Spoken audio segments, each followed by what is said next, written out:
একাদশ শ্রেণীর ভর্তিতে তোমরা চাও একটা ভালো কলেজে ভর্তি হওয়ার জন্য, কিন্তু তোমার পয়েন্ট কম থাকার কারণে তুমি মূলত সেই কলেজে আবেদন করতে পারো না অথবা ভর্তি হতে পারো না।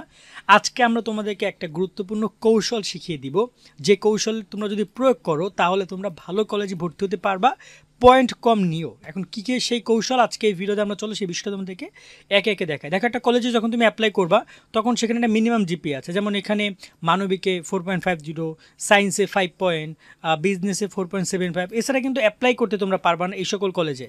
তো প্রত্যেকটা কলেজের এই রিকোয়ারমেন্টগুলো ফুলফিল করতে হয়। তো ভালো কলেজ যেগুলো সেগুলো সেখানে কিন্তু অনেক তীব্র প্রতিযোগিতা তোমাদের সম্মুখীন হইতে হবে। এই জায়গায় আসলে কি তোমরা ভালো কলেজ পেতে পারো এটা কম পয়েন্টে? আমার প্রশ্নের উত্তর হচ্ছে হ্যাঁ, অবশ্যই তোমরা পেতে পারো। টেনশন করার কোনো কারণ নেই, আমি তোমাদেরকে প্রসেসটা বলে দিচ্ছি।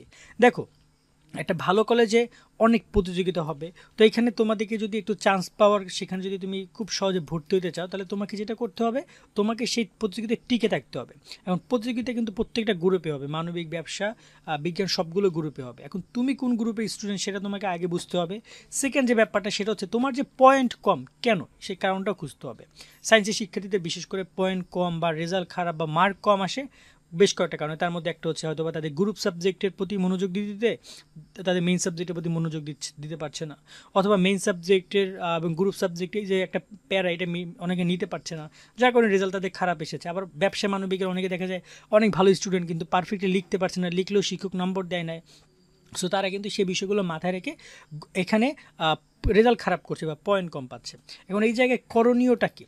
করণীয় নিয়ে যদি আমি একটু কথা বলি, দেখো তোমাদের বিজ্ঞপ্তির মধ্যে প্রকাশিত হয়েছে, তোমাদের প্রত্যেকটা ইনফরমেশন আমরা তোমাদেরকে দিয়ে যাচ্ছি। তো অবশ্যই আমাদের সাথে সাবস্ক্রাইব করে তোমরা যুক্ত থাকবা। এখন এই জায়গায় তোমাদেরকে ভালোটা কলেজ পাওয়ার জন্য আগে লিস্ট করতে হবে ভালো কলেজ কোনগুলো। সেকেন্ড যে ব্যাপারটা সেটা হচ্ছে তোমার কত পয়েন্ট আছে, এটা তোমাকে মাথায় রেখে ভালো কলেজগুলোকে তোমার পয়েন্ট কম এই বিষয়টা মাথায় রাখতে হবে। মাথায় রেখে কত পয়েন্ট আছে সেই বিষয়টা দেখে তোমাকে সিদ্ধান্ত গ্রহণ করতে হবে। এক্ষেত্রে তুমি ভালো একটা কলেজকে চুজ করো এবং এখানে তুমি গ্রুপ পরিবর্তন করার বিষয়টা মাথায় রেখো। ঠান্ডা মাথায় কথাটা শোনো, এখানে তুমি চাইলে গ্রুপ পরিবর্তন করে কিন্তু তুমি ভালোটা কলেজে ভর্তি হতে পারো। এখানে গ্রুপ পরিবর্তন নিয়ে নোটিশ দেওয়া আছে এবং তুমি চাইলে একটা আবেদনের মধ্যেই তুমি সবগুলো কলেজের গ্রুপ আবেদন করতে পারো। দেখতে পাচ্ছ আমি কিন্তু এখানে জনতা কলেজে আমি এখানে অ্যাপ্লাই করেছি। তোমাদের যদি একটু জুম করে দেখাই তাহলে তোমরা দেখতে পারবা যে এখানে কিন্তু আমি অ্যাপ্লাই করেছি কোথায়। দেখতে পাচ্ছ যে আমি এখানে প্রথমে করেছি, এই যে দেখতে পাচ্ছ হিউম্যানিটিসে মানে মানবিকে করেছি, পরে কিন্তু আমি এখানে বিজনেস স্টাডিজেও করেছি। অর্থাৎ আমি এখানে দুইটা গ্রুপে করেছি, মানবিকও করতে পেরেছি, ব্যবসাও করতে পারছি। অর্থাৎ একটা কলেজে আমি কিন্তু চাইলে মানবিক, ব্যবসা, সায়েন্স সব জায়গায় আবেদন করতে পারবো। সো গ্রুপের শর্তটা তুমি আগে বুঝে নাও। তোমার যদি পয়েন্ট কম থাকে সেক্ষেত্রে তুমি ওই কলেজে সায়েন্সও অ্যাপ্লাই করো, আবার ওই কলেজে তুমি কমার্সও অ্যাপ্লাই করতে পারো বা মানবিকও অ্যাপ্লাই করতে পারো। এখানে গ্রুপ পরিবর্তনের একটা শর্ত আছে, শর্তটা আগে একটু বোঝো। এখানে আমি শর্তটা তোমাদেরকে লিখে রেখেছি।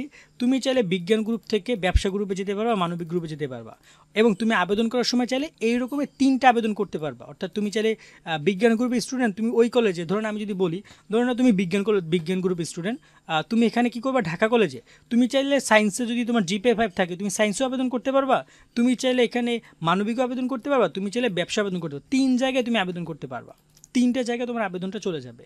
সেই জায়গায় আবার ব্যবসা বিভাগ থেকে মানবিক বিভাগে যাওয়া যাবে, মানবিক বিভাগ থেকে ব্যবসায়। তোমরা কিন্তু কেউ মানে ব্যবসা থেকে বিজ্ঞানে যেতে পারবে না, মানবিক থেকে বিজ্ঞানে যেতে পারবে না, কেমন? তো এই জায়গায় গ্রুপ পরিবর্তন করে একটা ভালো কলেজে ভর্তির সুযোগ রয়েছে। আমি অনেক শিক্ষার্থীকে দেখেছি যে হয়তো বা সে সায়েন্স অনেক ভালো করতে পারে না এসএসসিতে, সে চাইছে এখন গ্রুপ পরিবর্তন করে ভালো একটা কলেজে পড়বে, কারণ সায়েন্সে সে যদি ভর্তি হয় সেটা ভালো কলেজ পাচ্ছে না। সেই জায়গায় তোমরা সেই জিনিসটা করতে পারো যে তোমার যদি সায়েন্সে দেখা যায় যে অনেক বেশি জিপিএ চাইছে, সেখানে ধরো এখানে যদি বলি এই গভর্নমেন্ট ল্যাবরেটরি হাই স্কুল, এখানে ওরা চাইছে জিপিএ 4.50 তুমি অ্যাপ্লাই করতে পারবা না। এখন তোমার আছে 4.50, তো তুমি কিন্তু এই জিপিএতে কি ওখানে চান্স পাবা না। তখন তুমি যদি 4.50 নিয়ে ওদের এখানে কমার্সে অ্যাপ্লাই করো, তাহলে কিন্তু তুমি ইজিলি চান্স পেয়ে যাচ্ছ। কথাটা বুঝতে পারছো? তো এই জিনিসগুলো মাথায় রেখে তোমাদেরকে অ্যাপ্লাই করতে হবে, তাহলে তোমরা আরও ভালোভাবে ইনফরমেশনগুলো জানতে পারবা। আশা করি তোমাদেরকে আমরা বুঝতে পারছি কীভাবে আবেদনগুলো করতে হবে। এই জিনিসটা যদি মাথায় রেখে তোমরা যদি আবেদন করো ইনশাল্লাহ ভালো কিছু হবে। এবং এই কৌশলটা অনেকে অ্যাপ্লাই করছে যে তারা গ্রুপটা পরিবর্তন করে তারা আবেদন করছে। তবে গ্রুপ পরিবর্তনের শর্তটা মাথায় রেখো যে ব্যবসা থেকে মানবিক, মানবিক থেকে ব্যবসা এবং বিজ্ঞান থেকে ব্যবসা মানবিকে যেতে পারবা। এছাড়া আর কোনো গ্রুপে কিন্তু যাতায়াত করতে তোমরা পারবা না। আবার কেউ মাদ্রাসা থেকে তুমি এখানে বিজ্ঞানে আসতে পারবা না, বা ওই রকমভাবে বেশ কিছু রুলস রেগুলেশন আছে, সেগুলো এই 2 পয়েন্টে বলা আছে, 2.3-তে এগুলো তোমরা একটু দেখে নিও, কেমন? তো এই হচ্ছে সম্পূর্ণ বিষয়টা। আজকের মতো আমরা এখানে বিদায় নিচ্ছি। সকলে অনেক ভালো থাকবা। আল্লাহ হাফেজ।